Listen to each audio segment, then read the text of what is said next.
Good evening, everyone. We're Team FTLers, and we're here to present the business model canvas and its elements with respect to our system title called FTLers Food Technology Licensure Examination Review System. We are joined tonight with my group mates, me, Archiles G. Felix, and John Menard V. Merndilla, Geoffrey Z. Castro, and John Andre S. Francisco. I would like to call John Menard V. Merndilla to discuss the customer segments. Customer segments. For instructors, people that can handle administrative tasks such as content management, people that are flexible enough to conduct decisions to convey the context of the topic, people that are proficient enough to teach difficult topics, and then for students, people that are in need of cramming assistance, people that are looking for suggestion and proper techniques to review, and people that requires educational aid to understand topics that they are having trouble with. Thank you for discussing that. And I would like to call the next presenter, Gio Castro, for customer relationships. Customer relationship. Establish a student-teacher mentorship approach in which the student would be able to interact with his or her performance through the progress analysis feature. As such, the student would be able to give inquiries to the instructors regarding the optimal cramming techniques to be changed with current routines of that particular student. Thank you for reading that and explaining the element of customer relationships with respect to our business model canvas. Okay, and I would like to call the next presenter, Jan Andre Francisco, to discuss So the for the same. channel's website, specifically created to aid the instructors and students to lessen the energy exertion and make the procedures much more easier during the cramming process, can be accessed throughout the use of web browsers. And the last is available in smartphones, laptop, and desktop. Thank you, Jan Andre Francisco. And now it's my turn to pronounce. I'm so sorry to discuss the following elements.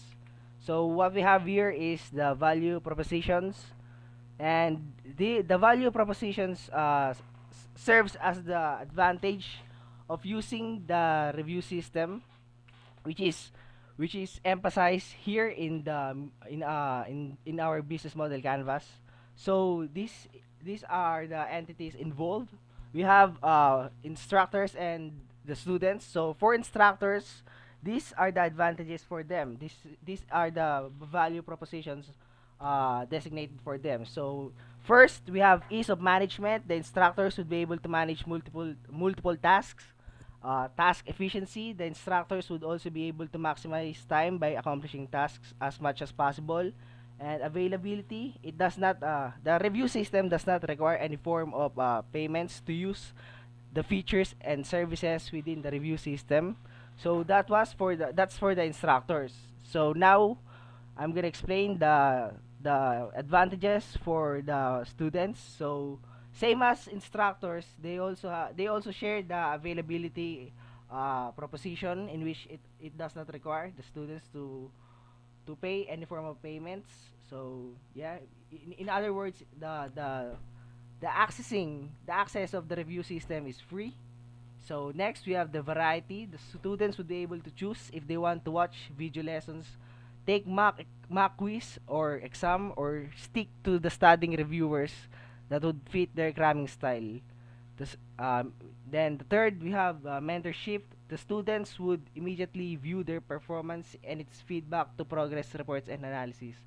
So yon, ease of management yon, madali lang mag-manage ng ano, pagka kunwari instructor ka, ginagamit mo yung review system, madali lang mag-manage. Mas madali mag-manage ng mga task, kaya kunwari mag-upload ng mga ano, ng mga video lesson, mag-insight ng tanong, and kalakip naman nun, kaakibat nun is yung task efficiency. So ma-maximize mo yung yung mga task na yun. Kagaya nun, mag-upload ng video lesson. So mabilis mo lang siyang magagawa kapag ginamit mo yung review system or yung FTLers. So availability yon, hindi naman nagpapabayad to. Itong service and yung mga feature ng FTLers, libre siya. So pwede siyang ma-access ng mga instructor ng libre. Ganun din sa mga students, libre lang din, no? Pero yung sa side nila, libre silang ma-access yung mga feature. So kumbaga libre silang mag-take ng quiz or ma-access yung mga video lesson, yung mga reviewers, yon. And then from that, no, we have variety. So maraming feature, no? Maraming iba't ibang uri ng feature kung saan ah ma-enhance yung techniques tsaka yung cramming style, yung paraan paano mag-review mga food technology students. So pwede silang mamili kung gusto nilang mag-stick dun sa sa paggamit ng mga traditional na reviewer or yung mga PPT, or pwede silang mag-take ng mock quiz. Pwede silang mag-take ng mock quiz and mock exam to simulate the experience of undergoing the official exam. So yun, para lang ma-practice nila and then mabawasan yung pressure para alam nila mag-deal doon kapag naganap na yung actual exam. And then yun, watch video lesson. So yun, pwede silang manood ng video lesson kung mas sanay sila na nanonood na may nagtuturo sa kanila. Yun, I think para sa kanila tong video lesson. So yun po yung variety and mentorship. So excuse me.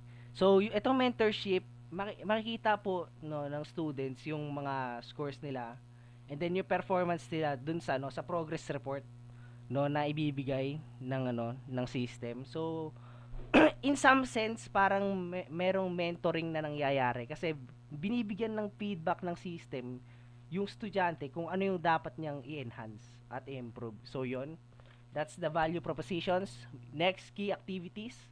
The instructors would be able to upload learning materials such as video lessons, reviewers, add and import questions through Excel for mock quiz or mock exams. The students, or the second bullet, the students would be able to take mock quiz and mock exam, view the video lessons, and reviewers, view the leaderboards, and access the progress analysis based on their performance and scores. So yun, ito yung mga binanggit ko na feature na pwedeng or yung mga key activities na pwedeng gawin dun sa system. Kumbaga, ito talaga yung mga main feature. Ito yung mga pwede mong gawin para makapag-review ka ng maayos. Sa part ng student. Sa part naman ng instructors, kung paano, inclined siya kung paano magdi-distribute ng learning materials, tsaka kung paano masa-simulate yung estudyante habang nagte-take ng mock exam. So yun po yung key activities. Key resources, ito yung mga resources na kailangan para magamit or para makapag-operate yung FTLers. So internet access, very self-explanatory. So web-based 'yon, i-deploy 'yon through internet. So syempre kailangan natin ng internet access, no? Both instructors and students para magamit yung mga feature na 'yon. And syempre we have the devices, so laptops, smartphones and desktops. So I think smartphone ang pinaka pagdating sa availability, ito siguro ang pinaka-affordable and pinakamadaling ma-pull off kasi lahat ng student ngayon, actually pati instructor, lahat naman siguro ng tao mayroon ng smartphone at may experience kung paano gumamit. And then laptops or desktop naman sa side sa side nung mga instructor para madali silang makapag-manage, makapag-operate at mag-conduct, makapag-accomplish ng mga task. Kunwari makapag-upload ng mga video lesson, mag-insert ng mga tanong, tsaka mag-add ng mga tawag dito, mag-upload ng mga reviewers. So yun. So pwede nilang i-utilize tong laptops or desktops, no? Although pwede rin namang gumamit ng ganito yung mga students, pero syempre mas available talaga. Pagdating sa availability, panalo talaga yung smartphone. So mas mas bagay, kumbaga mas affordable siya ng student, yung mga smartphones. So, yon. So, yun po yung key resources. So, let's proceed to the next element of our business model canvas. So, key partnerships. So, ito po yung mga organization or yung mga entity na ka-partner na or associated dun sa review system. So, what we have here is first, the program chair of food technology. So, the owner of the review system, which is actually siya din ang client talaga.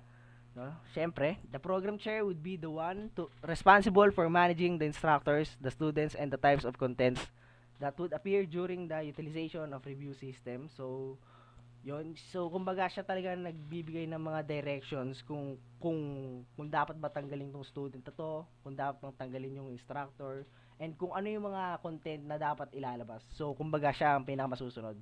And mga and we have here the second one, the second entity in key partnerships in business model canvas, instructors of food technology, the people that would provide and supplement the content of the review system such as questions for the mock quizzes and mock exams, video lessons, and reviewers. So, kapag ka naibaba, no, or naibigay na yung order ng program chair na ganitong content lang ang pwedeng ilagay.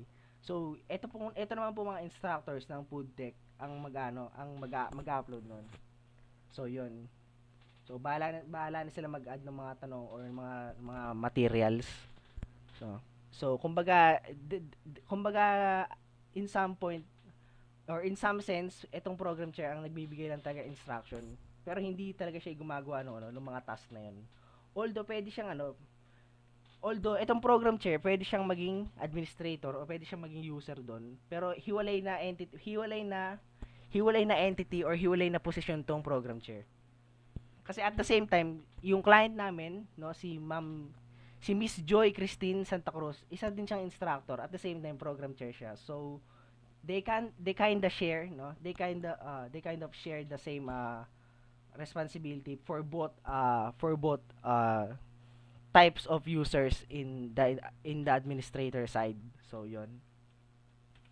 So yun yung key partnerships. So yun, let's proceed to the next element, cost structure. So etong cost structure, ito yung mga gastusin para makapag-operate, para makapag-start etong FTLers, itong review system. So first, what we have here is the hosting services and maintenance fees. So it refers to the monthly fees to be paid for the review system to continue to operate. So yun, kumbaga ito yung monthly na binabayaran, no, para ma-host yung website or yung FTLers para ma-access siya through internet. So, next, contingency fees refers to the backup fees for risk mitigation expenses in case of emergency. So, kunwari may emergency and kailangan kunwari kulang yung pambayad ng hosting services sa buwan na yon. Kunwari kulang yung pambayad sa hosting sa buwan na yon. So, dito ngayon huhugutin dito ngayon sa contingency fees, huhugutin yung pambayad doon. And miscellaneous fees refers to the additional fees for unexpected expenditures. So, ito yung mga talagang hindi mo ina-expect na mga bayarin para mag-function yun. So, ito yung mga binabayaran na yun. And let's proceed to another revenue streams. I think this is also the last element of business model canvas with respect to our project FTLers. So, revenue streams. So, our system project does not, or it has no direct revenue from end users, and I'm gonna explain later kung bakit ganun. But first, let me read this description. So, no direct revenue from end users. So, the review system is designed to be able to provide aid and assistance to alleviate the stress of handling multiple tasks during the preparation and cramming process ahead of food technologies licensure examination. The review system would not require the end users to pay or expend money due to the reason that it aims to aid the food technology instructors and students to use and access its feature for free with respect to their preparation for the said upcoming examination. So, ito na, explain ko na. Itong project namin na to, no, itong FTLers, isa tong project, no, kung bakit wala kaming revenue and hindi kami nagpapabayad. Well, of course, kasi nga yun talaga ang intention para maging para maging accessible siya sa lahat, sa instructors, tsaka sa mga students, para makapag-adapt tayo sa sitwasyon nila. So, kaya libre to, kaya free to use tong service or yung mga features ng review system. Kailangan mo lang talaga account, tas ma-approve yung account mo. So, yun. And, because of that, kami ay mga students, mga undergrad students kami na nag-produce ng isang project or ng isang system na talaga namang wala naman talagang organ. Kumbaga hindi mo kami matatawag na organ, hindi nyo rin kami pwedeng matawag na startup in some sense kasi yung ano namin, yung organizational unit namin is hindi talaga siya formal. So kumbaga free we have the freedom to to operate and to develop freely, no? So may kanya-kanya kaming schedule at wala kaming sinusunod na na talagang specific na time frame. So, yun ang dahilan kung bakit wala kaming revenue stream. Kasi hindi mo kami pwedeng maituring na talagang hindi nyo kami pwedeng maituring na legitimate or lehitimong organization. So, yun. So, yun ang dahilan kung bakit walang direct revenue from end users yung system namin. Wala kang kailangang bayaran. Kumbaga, wala kang kailangang bayaran para ma-access yung mga features ng review system. Yung instructor or yung mga students, wala silang kailangang bayaran. Basta ang kailangan lang, kung kunwari, student ka ng BASI and ang course mo is food technology, so, at 4th year ka na, itong system para sa'yo. Libre siya. So, yun. And I think that's the last element of business model canvas. So yun, thank you for watching. Pero bago tayo magtapos, papakita ko lang yung layout, no, or yung pinaglagyan kong template ng mga elements na to ng business model canvas. So, yun, wait lang, ano ko lang. So, search natin dito kung ano yun. Ano nga ba pangalan nun? BMC yata eh, BMC. Ito. Ay, hindi. Ito pala yung PowerPoint. Teka lang, ito na. Yan, ito. Bago tayo mag-outro, bago tayo magwakas, or bago tayo magtapos, ito yung mga elements, ayan, key partnerships, key activities, value propositions, customer relationships, customer segments, channels, key resources, revenue streams, tsaka cost structure na diniscuss kanina. So, which is, ang pinagkaiba is nakalagay na yung mga elements dito sa template. So, yun. Ito po itsura talaga niya. Yan. So, organized siya. Para siyang map, pero naka-organize, no? So, yun. Ito po itsura ng business model canvas namin. So, yun. And then, version 1, of course. So, yun. So, thank you very much. Teka lang. So, thank you very much for watching. No? Thank you very much for watching and listening to our presentation regarding the elements of business model canvas with respect to our capstone project, FTLers, Food Technology Licensure Examination Review System. And then thank you, and then have a blessed evening. Let me call my my group mates first for the outro. So, guys, let's go. Nandiyan pa ba kayo? Hello. Lang natin. Hello. So, mag-outro na tayo. Maraming salamat po sa panonood. Maraming salamat. Thank you guys. Thank you.